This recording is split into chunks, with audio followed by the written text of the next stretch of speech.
ایک کالر ہمارے ساتھ ہیں. السلام علیکم. وعلیکم السلام. جی بہن جی بولیں. جی میرا سوال یہ ہے کہ شادی کے بعد شوہر کی ہر بات ماننا، مطلب ہر کام شوہر کی مرضی کے مطابق کرنا، کہ کہیں جانا ہے کہیں آنا ہے، اسی طرح ساس سے بھی اجازت لینا. تو کیا بیوی کی ساری اپنی لائف کے حساب سے نہیں چل سکتی ہے؟ شوہر اور سسر اور ساس کے حساب سے وہ اپنے لائف ڈیسائڈ کرے گی ٹھیک کہ مجھے کیا کرنا ہے کیا نہیں کرنا، کہاں جانا ہے کہاں نہیں جانا، یا کس حد تک وہ ٹھیک ہے، میں بتاتا ہوں انشاءاللہ. دیکھیں، شادی کے بعد بیوی پر شوہر کی اطاعت جو کہتے ہیں واجب ہے، یہ صرف جسمانی تعلق کے اعتبار سے، پہلے تو یہ یاد رکھیں. کیونکہ نبی کریم صلی اللہ علیہ وسلم نے ارشاد فرمایا کہ جب شوہر بیوی کو اپنے پاس بلائے اور وہ انکار کر دے تو ساری رات اس کے اوپر فرشتے لعنت کرتے رہتے ہیں. ہاں، اگر کوئی صحیح شرعی عذر ہے، عورت کو بیماری ہے، کوئی اور تکلیف ہے، کوئی اور مسئلہ ہے، تو وہ شوہر کو پیار محبت سے راضی کر کے، اور تاکہ وہ ڈس ہارٹ نہ ہو، تاکہ اس کی مطلب دل آزاری نہ ہو، کوئی ایسی وہ اور بیوی کے بارے میں بدگمانی پیدا نہ کرے اگر وہ عذر پیش نہ کرے، اس وجہ سے بیان کر کے نہ کریں تو اس میں گناہ بھی نہیں ہوتا. لیکن بغیر کسی عذر کے شوہر کو منع کر دینا یہ گناہ ہے. تو اس میں کہا جاتا ہے کہ شوہر کی اطاعت تو واجب ہے. اس کے علاوہ باقی دیگر امور میں شوہر نے کہا کپڑے استری کر دو، باہر چلی جاؤ، نہیں جاؤ، ادھر جاؤ ادھر نہ جاؤ، شوہر کی اطاعت کرنا افضل اور اولیٰ ہے، واجب نہیں ہوتا.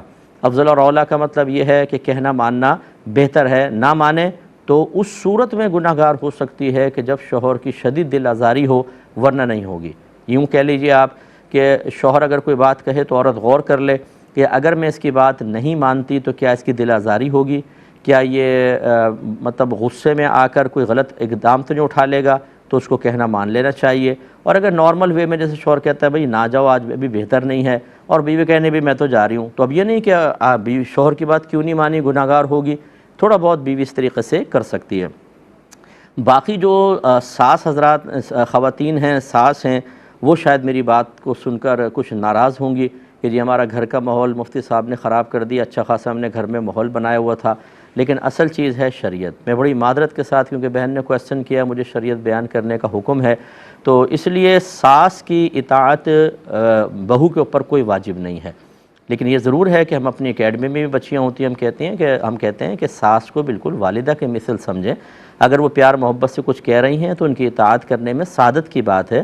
انہیں ادب دیں، احترام ان کا کریں، تاکہ آپ کے شوہر بھی اس واسطے سے آپ کی عظمت اپنے دل میں بڑھتی محسوس کریں اور آپ کی طرف اچھی توجہ کریں. اگر آپ اس کے شوہر کی ماں کا کہنا نہیں مانیں گے، اگرچہ واجب نہیں ہے، تو شوہر آپ سے ہو سکتا ہے بدظن ہو. یہ تو ایک پازیٹیو چیزیں ہیں. لیکن اگر آپ یہ پوچھیں کہ کیا ساس کی اطاعت بہو پر واجب ہے، تو کوئی واجب نہیں ہے اس کا کہنا ماننا. حتیٰ کہ ستیلی ماں کا کوئی حق ڈائریکٹ نہیں ہوتا، یہ تو ساس ہے. ستیلی ماں کا ڈائریکٹ اولاد پر کوئی حق نہیں ہوتا ہے. ہاں، اگر وہ باپ کے واسطے سے کہ جی والد صاحب کی چونکہ منکوہاں ہیں، بچے ادب احترام کریں، بہت اچھی بات ہے اور کرنا بھی چاہیے. لیکن ساس کا ڈائریکٹ بچوں پر کوئی حق نہیں ہوتا، جیسے ستیلی ماں کا جیسے سگی ماں کا ہوتا ہے. تو جب ستیلی ماں کا ڈائریکٹ کوئی حق بچوں پہ نہیں رکھا تو ساس تو بہت دور کی چیز ہیں. لیکن ہمارے ہاں اکثر ایسی ہوتا ہے کہ آدھی باتیں شوہر کی مانیں اور اس سے کہیں زیادہ ساس کی مانیں، ورنہ گھر کا ماحول خراب ہوگا. تو اس سے ہماری جو مائیں ہیں، جو ساس کے درجے پر فائز ہیں، بغیر برا مانیں، ہم تو آپ کو دیکھ کے سمجھا رہے ہیں. آپ اگر ہم پہ ناراض ہوں گی، آپ کہیں گی یہ بات کیوں کہہ دی، میدان محشر میں اگر آپ کو کھڑا کر لیا گیا اور آپ سے یہی کویسچن ہوا کہ جب تمہارے لیے بہو کی اطاعت واجب نہیں تھی تو یہ کیوں آپ نے ایسا کیا کہ جب بہو نے کہنا نہ مانا تو آپ نے بیٹے کو بھر دیا، بیٹے سے ڈانٹ دلوائی، یا آپ نے اسٹینڈ لے لیا کہ اس کو طلاق دو، ہمارا کہنا نہیں مانتی ہے، اس کو نکالو گھر سے، اور آپ نے ایک بچی پہ ظلم کر کے نکلوا دیا.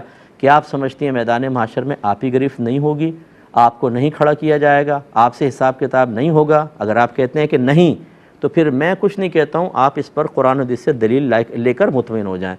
اللہ تعالیٰ آپ کو سعادت عطا فرمائے. اور اگر آپ کو کہیں سے کوئی جواب نہ ملے پازیٹیو اپنے مطلب کا، تو پھر جو ہم بیان کر رہے ہیں وہ عین شریعت ہے، اور شریعت کو نظر انداز کرنے میں دنیا میں بھی نقصان ہے، آخرت میں بھی. لیکن میں پھر بچی کو دہرا دیتا ہوں کہ ساس کو اپنا بنائیں، اسے مخالف نہ بنائیں. شرعی مسائل کو بنیاد بنا کر اگر آپ کسی کے ادب و احترام کو ترک کرتے ہیں تو پھر شوہر کو بھی بہت سے شرعی مسائل بنیاد بنا کر آپ کے لیے مشکل کھڑی کر سکتا ہے.